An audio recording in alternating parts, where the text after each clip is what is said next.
Hello बच्चों, कैसे हो आप? आज हम फिर से यहाँ पर मेंटल मैथ्स के कुछ 9th क्लास के क्वेश्चन लेके आए हैं, चैप्टर 14 के स्टैट्स के। इसमें हमें ये देखना है कि चैप्टर 14 के अंदर क्लास मार्क कैसे निकालते हैं, लोअर क्लास कैसे निकालते हैं, अपर लिमिट कैसे निकालते हैं और आपका यहाँ पर करस्पॉन्डिंग क्लास मार्क कैसे निकालते हैं, मीन ऑफ फैक्टर्स कैसे निकालते हैं, इन सब के बारे में बात करेंगे आज। यहाँ पर सबसे पहले मार्कर रूल का यूज़ कर लेते हैं ना। यहाँ पर सबसे पहले क्या है कि अगर हम क्लास मार्क की बात करें तो मुझे जो क्लास मार्क निकालना है वो class mark interval already examiner ने यहाँ पर गिवन करके दिया हुआ है। तो सबसे पहले जो यहाँ पर क्लास मार्क है और उसके लिए जो इंटरवल है वो 12 to 17 है।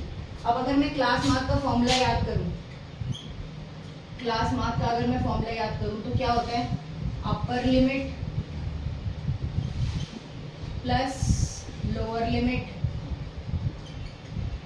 अपॉन में 2। अब यहाँ पर अगर मैं अपनी अपर लिमिट देखूँ तो वो कौन सी है, 17, और अगर मैं लोअर लिमिट देखूँ तो वो कौन सी है, 12। तो मैं यहाँ पर 17 प्लस 12 कर देती हूँ और नीचे 2। अब इसको प्लस करते हैं तो कितना आएगा, बताइए आप, जल्दी से बताइए कितना आएगा, 29/2। और चाहे तो आप एग्जाम में इतना भी छोड़ के आ सकते हैं, कोई इशू नहीं है। और अगर आपको इससे आगे करना है तो आप इसको डिवाइड कर दीजिए, आपका आंसर आएगा 14.5। ये आपका क्लास मार्क हो गया। इसके बाद नेक्स्ट जो है वो है आपका find the sum of upper class limit of interval 10 to 20 and the lower limit of 30 to 40। आपको अपर लिमिट का सम और लोअर लिमिट का, अपर लिमिट लेकर और लोअर लिमिट लेकर आपको इन दोनों का सम निकालना है। अब यहाँ पर अगर मैं अपर लिमिट देखती हूँ, आज थोड़ी आवाज़ ऐसी आएगी, सही नहीं है तबीयत। अपर लिमिट क्या है मेरे पास यहाँ पर 20, और सेकंड वाली रेंज में मेरे पास लोअर लिमिट क्या है, सेकंड वाली रेंज में मेरे पास लोअर लिमिट है 30। अब इनका मुझे क्या निकालना है, सम निकालना है। अब मैं सम निकालती हूँ तो क्या निकलेगा, 30 + 20 अपॉन में 2, और यहाँ पर इनका सम निकाल देना है। सम निकालना तो कितना होगा, 50। बस यही मेरा आंसर है। नेक्स्ट क्वेश्चन है, if 5, 15, 25, 35, 45, 55 are the class mark of the given class interval. इसके बाद गिवन क्लास इंटरवल का बताना है मुझे कि ये 35 किस रेंज में आएगा। ये इन्होंने मेरे को सारी रेंज दे रखी है और मुझसे पूछ रहे कि 35 किस रेंज में आएगा। अगर मैं यहाँ से चलूँ तो मैं चलती हूँ 5 से 10, 10 से 15, 15 से 20, 20 से 30 और 30 से 40। तो मेरी जो 35 का जो मेरा क्लास मार्क आएगा वो किस रेंज में आएगा, वो रेंज में आएगा मेरे पास यहाँ पर 30 से 40 की रेंज में। ठीक है, नेक्स्ट उसके बाद है find the mean of factor of 8। अगर आपको मीन निकालना थोड़ा सा अगर याद हो, हमें 8th क्लास में, 7th क्लास में या 6th क्लास में भी हम लोग मीन निकालते हैं। अगर हम मीन का यहाँ पर फॉर्मूला थोड़ा सा याद करें तो क्या फॉर्मूला होता है, सम ऑफ ऑल फैक्टर्स कह सकते हैं या नंबर कह सकते हैं, और नीचे क्या आएगा आपका, number of factors, number of factors.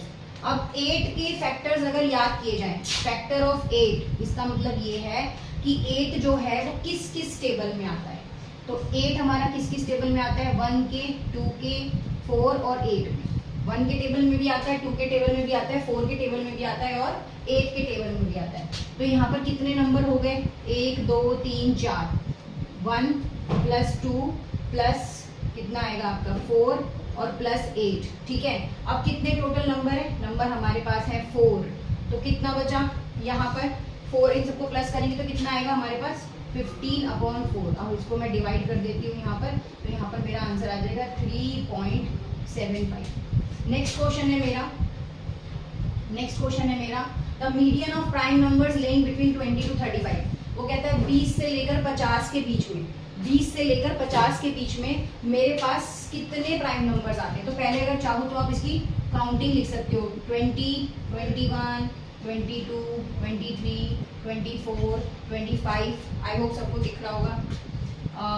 यहाँ पर 26, 27, 28, 29, 30, इस तरह से आप ये सारी काउंटिंग आप 50 तक लिख लो।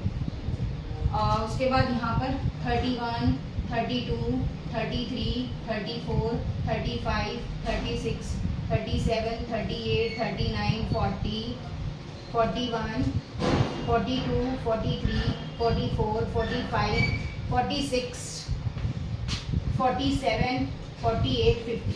अब इसके अंदर मुझे प्राइम नंबर निकालने हैं। एक कौन सा प्राइम नंबर है 23, एक कौन सा प्राइम नंबर है 31, एक कौन सा है 29। प्राइम नंबर मींस जो अपने टेबल में आते हैं और किसी टेबल में नहीं आते हैं।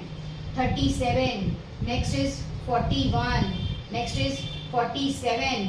ठीक है, अब ये ऐसे प्राइम नंबर्स हैं जो अपने टेबल में आते हैं। एक और बचा 43। तो कितने प्राइम नंबर्स निकले 1 2 3 4 5 6 7, 7 प्राइम नंबर्स निकले। इसका हाफ पार्ट इधर कर देते हैं। अगर किसी को मीडियन का फॉर्मूला याद हो तो मीडियन कैसे निकालते थे n+1/2। n means number of term. अब यहाँ पर क्या नंबर्स भी कह सकते हैं, नंबर ऑफ टर्म भी कह सकते हैं, कई लोग इसको नंबर्स बोलते हैं सिर्फ। तो कितने प्राइम नंबर्स निकले 1 2 3 4 5 6 7। तो 7 + 1/2 8/2। तो ये आ गया आपका फोर्थ टर्म। कौन सी आ गई 4। अगर आप 4 पे प्राइम नंबर देखोगे तो इसको अगर एक बार सीरीज में लिखना चाहो तो लिख लो 23, 23 के बाद कौन सा है 29, 29 के बाद कौन सा है 31, 37, 41, 43, 1 2 3 4 5 6 रह गया। कौन सा रह गया 23, 29, 31, 37, 41, 43 और कौन सा 47। तो अगर फोर्थ नंबर पे आप देखोगे तो 1 2 3 4, आपका आंसर कितना आएगा 37। ठीक है, आज कितने क्वेश्चंस करे हमने 1 2 3 4 5, कितने मिनट लगे हार्डली 5 मिनट्स। ये क्वेश्चन आपको एग्जाम में एमसीक्यू में भी दिख सकते हैं, ये क्वेश्चन आपको एग्जाम में ऐसे नॉर्मल भी दिख सकते हैं, ये क्वेश्चन आपको एग्जाम में मैक्स टू मैक्स 2 मार्क्स के या 3 मार्क्स के दिखेंगे। 2 मार्क्स के या 3 मार्क्स के, जो फर्स्ट और सेकंड क्वेश्चन है तो आपको 2 मार्क्स में दिखेगा।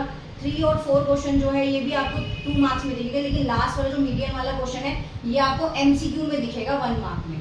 ठीक है, ऐसे ही और क्वेश्चंस अगर आप लोगों को चाहिए तो चैनल को ज़्यादा से ज़्यादा सब्सक्राइब करिए। ठीक है, और इन क्वेश्चंस को करिए भी, ये नहीं कि सिर्फ यहीं पर रोक दिया बस खत्म। इन क्वेश्चंस को वीडियो को पॉज करके धीरे धीरे एक अलग से प्रैक्टिस कॉपी बनाइए। मेरी तरफ से जितनी कोशिश होगी मैं रेगुलर 3 से 4 क्वेश्चंस ऐसे ही मेंटल मैथ्स के 9th क्लास के लिए लेके आऊंगी। 10th क्लास को ज़्यादा इनिशिएट दे नहीं रही है, बट 10th क्लास के लिए भी जारी रखेंगे। ऐसे करके 3 से 4 क्वेश्चन रेगुलर लेके आए जैसे मेरे पास टाइम होगा। Thank you.